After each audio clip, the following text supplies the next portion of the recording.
في كل مجالات الحياة يحتاج النجم إلى تحفيز مادي ومعنوي ليشعر بالراحة، لكن اللاعب رونالدينيو مثلا ينتظر اعترافا من طرف إدارة مينيرو بعد سنوات من العطاء اللامحدود.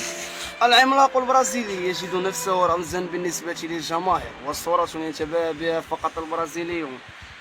وعندما قال رونالدينيو أنا حزين، توقع الجميع أن يتحرك جميع الأندية ليفتح الباب أمام من كان لديه ابتسامة عريضة، إلا أن رونالدينيو بعد هزيمة الرجاء الكارثية يعاني من الفقر القاتل.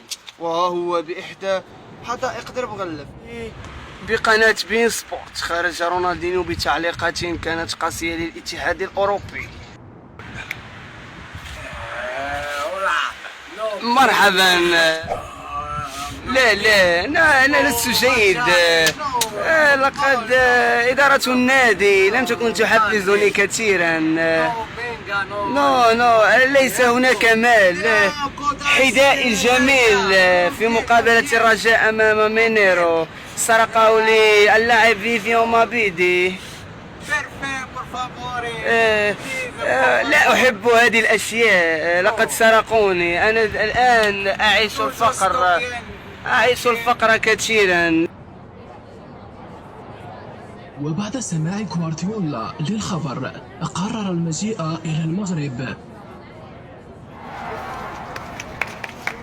غوارديولا مرحبا غوارديولا.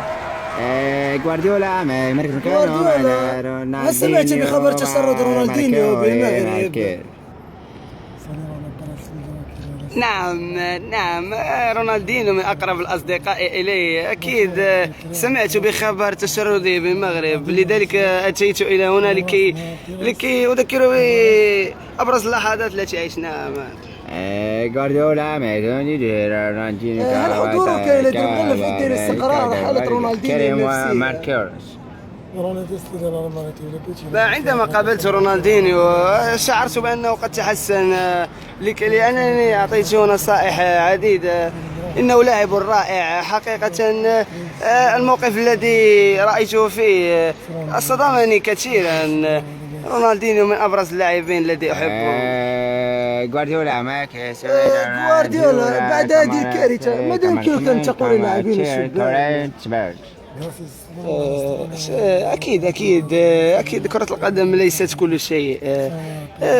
حتى الدراسة تستقر عقلية الإنسان.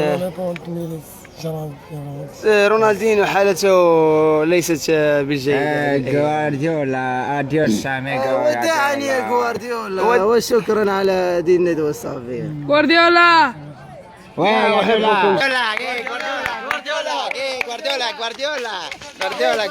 غوارديولا